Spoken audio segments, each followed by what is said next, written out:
right, thank you very much indeed for staying with us. We're back from the newsroom. It's now time to go into our interviews for the day. Our first stop will be on education, preparing Nigeria's education system for global competitiveness. And we have someone who knows so much about this to help us break it down, Dr. Aderonke Kujore. She is a founder, Aderonke Foundation. Thank you so much, Dr. Kujore, for joining us today. It's always a pleasure to be with you. Thank you for having me. All right. We're talking about preparing Nigeria's education system for global competitiveness. I don't know exactly where we're going to start from. I know we've had this conversation, something close to this before, and you're one person who thinks that we can actually grow at our own pace. But if we have to compete, we really have to also try to match up the pace of the rest of the world. What are your thoughts on this?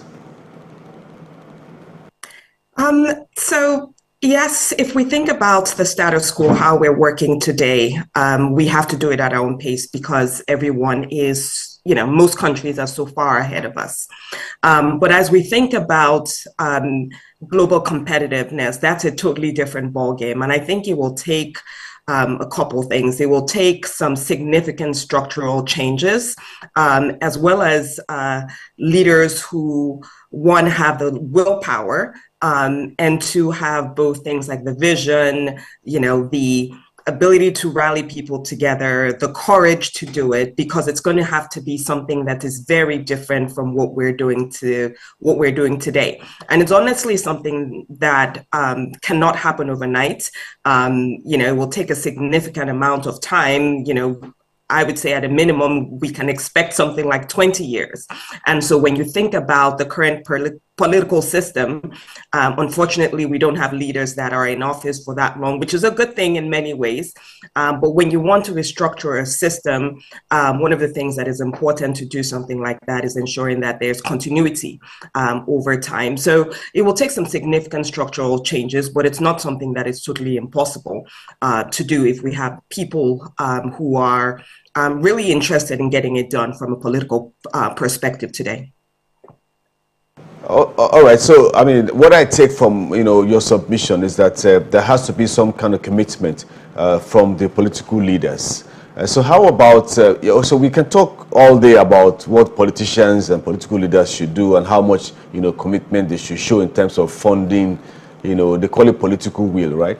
All right. So, but let's talk about the role of the experts, the education experts, stakeholders within the sector, because we really can't leave everything for government. What do you think?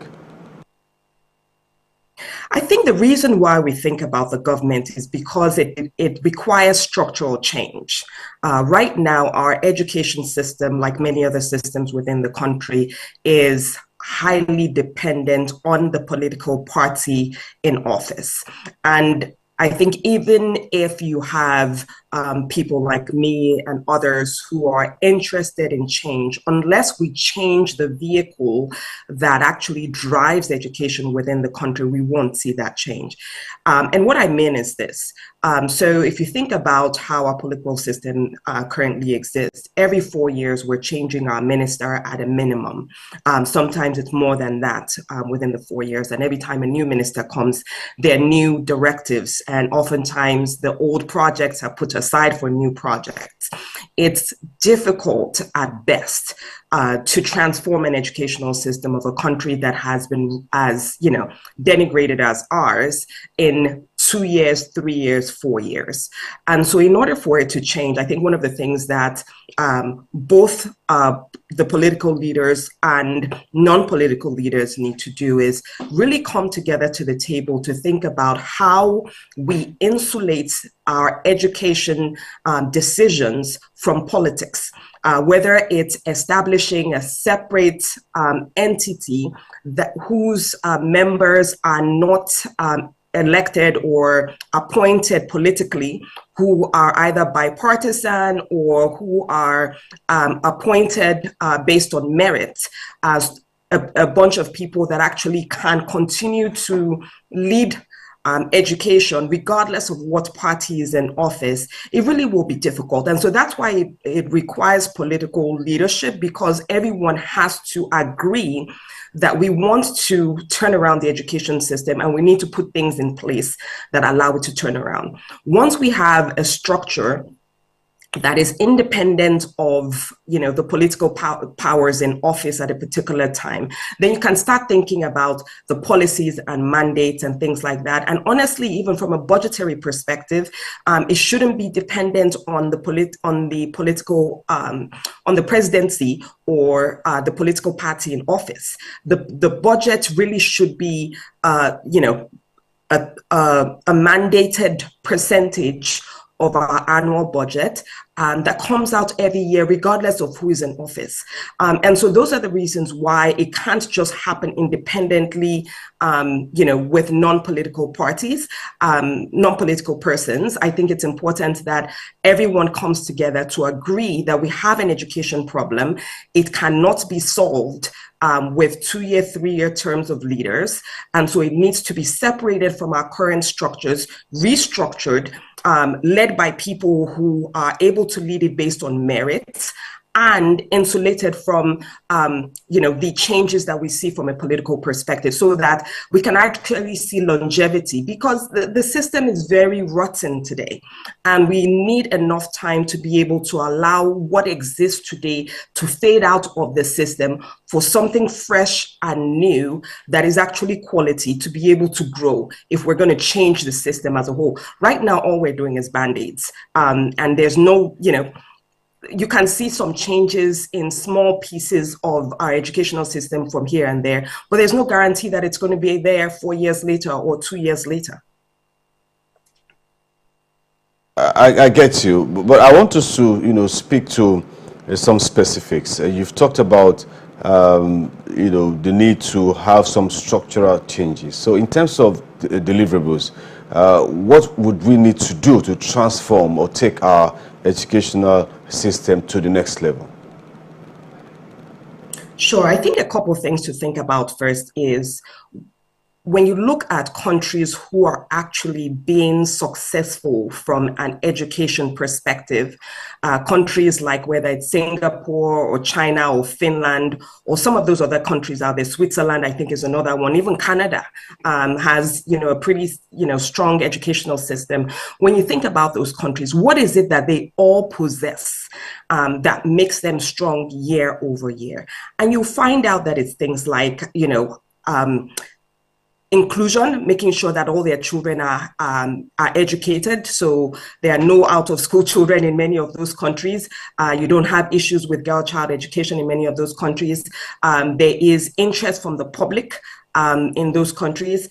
Their teachers are highly educated, and there's a lot of continuous improvement from their educational system. So they find things that are wrong, they're fixing it constantly. You also see things like their teachers being actually qualified to teach. You see them preparing their children for what is relevant in today's world. So they're not teaching things that are not relevant in today, like a digital, where we're in the digital age. They have technology at the forefront and things like that. So those are some of the things that you see as a standard across the board for some of those high-performing educational systems. Now, if you take it to Nigeria and you say, okay, what is it that we need to do here in order to get our systems to begin to look like that? I think the first thing that you want to ensure, one, is that you have proper funding. I think Nigeria now has, between 7 to 11% on the average is what we put towards education, where the recommendations are, over, in the 25, 26% of our budget going to education. So we need to make sure things like that, first of all, are fixed. Secondly, we have a lot of policies. We have a lot of policies from an education perspective, but they are not being implemented and not being we don't ensure that our people comply with them. So, I think we've talked a lot about the out-of-school children problem. We need to make sure that all our children are in school. And for us to make sure that all our children are in school, that means we need to have enough schools for all our children to access. In many locations across the country still today, children cannot access schools. We have children that, there's a school that's several kilometers away from them, or a school, the only school that exists, they have to cross a highway in order to get it. We have to actually look at our population, look at our spread across the country, and ensure that there are school buildings with capacity available for all our children to attend. And then not just sheds that we call schools, right? If we're really going to compete globally, we need to make sure that each classroom is equipped to global standards, both from a teacher perspective, but from also, structurally our buildings need to be sound. We need to make sure that the children have the right resources within the schools, whether it's books, whether it's play space, whether it's technology, all of those things need to be in place. In addition to that, we need to ensure that when you move outside of even basic education, you need to make sure that, our children either have, paths to get into tertiary institutions, or that they also have vocational training available to them. Because our goal in education is to make sure that we have a workforce that is capable of actually being productive and adding to our GDP when it's all said and done. So you need to make sure that we have vocational training for all our children. You also need to make sure that we have tertiary institutions for those who want to go into, more professional paths in life. We need to make sure all our children have digital skills. There's so much that we need to do. We need to fight the issue of child marriage, because when we have child marriage and our children don't go to school, so there's so many things that we need to do as a country in order to get ourselves to world standards. But I think it really starts at changing the structure of how we lead education, so that some of these things can be done sustainably. We need to make sure that the child that's entering primary one gets a completely new orientation of education from the beginning.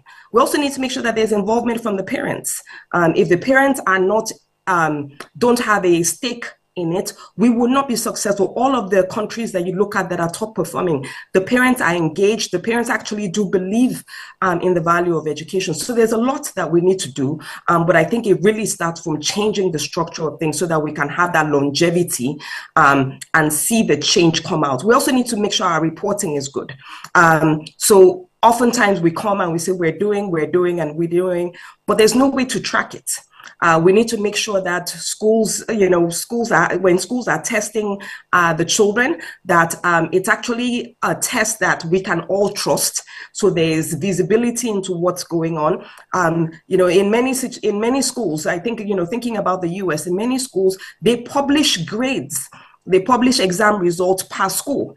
And so you know that, okay, this school is performing well, this school is not performing well. And when schools are not performing well, the leaders are challenged for it and there are high stakes for it. So there's so many things that we need to do. We need to make sure that there is transparency in everything that we do. But even from a change perspective, when we have the right leaders, they need to be reporting to the nation really on a weekly basis to say, this is what we're doing to change and this is how you eventually see it. So there's a lot that needs to be done, but honestly, it cannot be done until the structure is changed, particularly because education has been over politicized in Nigeria, and that needs to change for us to get longevity of leadership and also the traction in terms of getting things done over an extended period of time. If we were a US or some other country that had proper structures in place, maybe we would not need that amount of time to change the tide, but because we have denigrated so much, we need a significant amount of time with consistency to change the system. Kujore, I imagine that by the time you are done fixing all of these, structures, you will need teachers. And that brings the question about teacher training, teacher welfare. I'm not sure that a lot of people are excited about taking up teaching as a profession in Nigeria.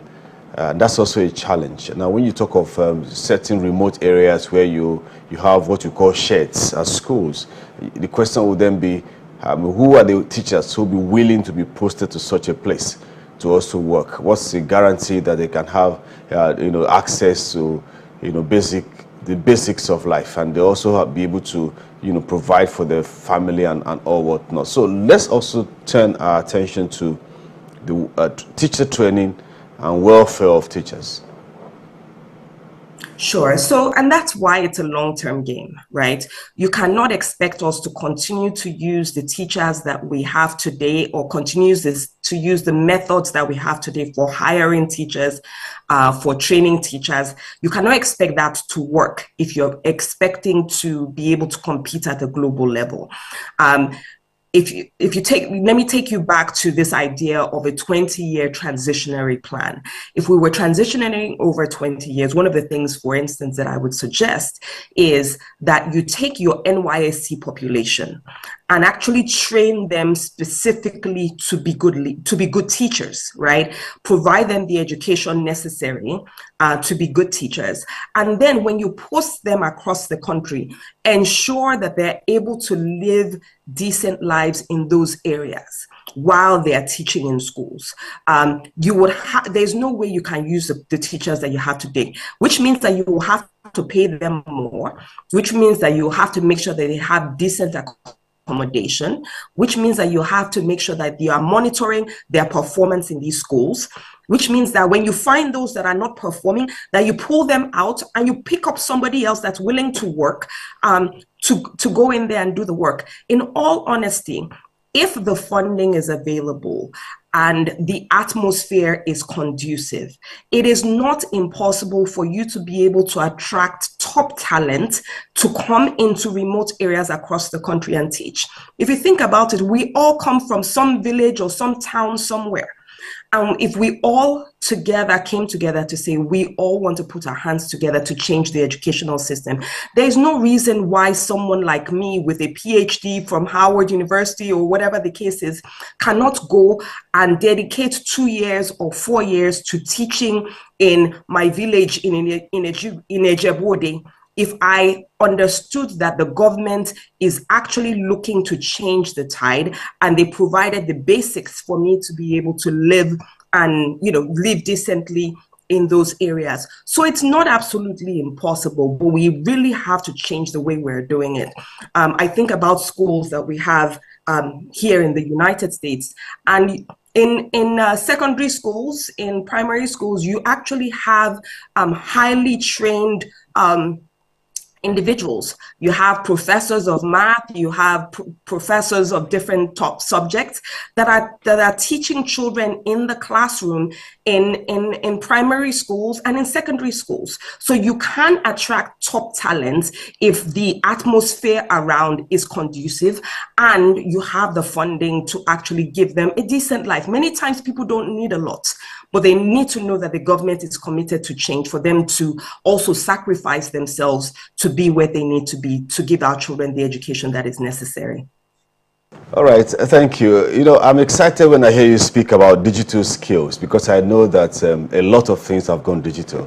And without even government investing so much, a lot of youths in Nigeria have found a way to, develop some level of digital skills. But even though I'm not sure we have the same number of adults or teachers or professionals, or guidance, who can teach them. But again, that takes us back to the conversation around infrastructure. It's just a long way. Sometimes it looks almost like a hopeless situation, because if you're going to anything digital, means that you need some basic gadgets, some power supply, and some kind of environment that can enable those kinds of skills to be acquired and knowledge to be taught. So I mean, except unless you insist on a long-term plan, like you said, like some kind of plan, to ensure that you're able to follow through. But then again, how do we guarantee continuity?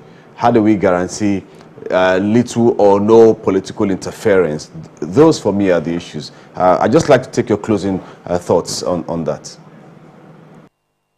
Sure. I think how do we guarantee little or no political influence? I think it takes people like you and I to continue to harp on the need for reform and the need for change. I think if we continue to harp on the need for change and make sure it's uncomfortable for those in power to continue the way it is, you can get bills passed.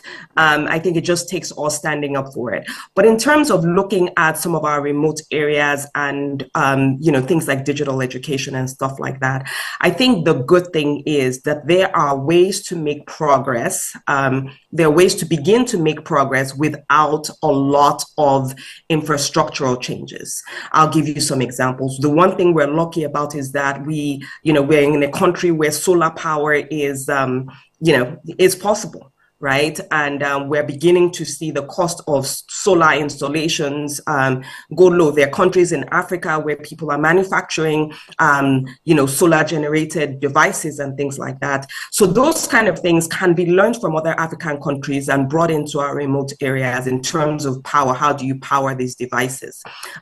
You also have to think about where we don't have internet connectivity immediately. We are able to educate our children digitally without being on the internet as we're educating them. So we're able to download things and bring it to those areas and make it available to our children. So there are ways around it. But as I said in the beginning, for us to get to a point where we're no longer just band-aiding our current situation for every 4 or 2 year term, or, depending on who the current Minister of Education is, for us to change from that cycle to a long-term reform, we need to make sure that the educational system is depoliticized, which means that we have a board or a commission that is elected based on merit, that is bipartisan, and that exists beyond any political term. So you might have 5 to 7 people that have rotations beyond the current political term to continue the vision and the plans that have started, so that you don't continue to change direction with every new power in office, with every new minister in office, and allow the system to basically turn itself around with the effort of everybody over a long period of time. I think that's where we need to be heading if we think we want to compete globally. Very much indeed. It's always a pleasure to speak to you on News Hub. Dr. Aderonke Kujore, she's the founder of Aderonke Foundation. Thank you so much for your time on the show today. You're welcome. Thank you for having me. All right. Thank you.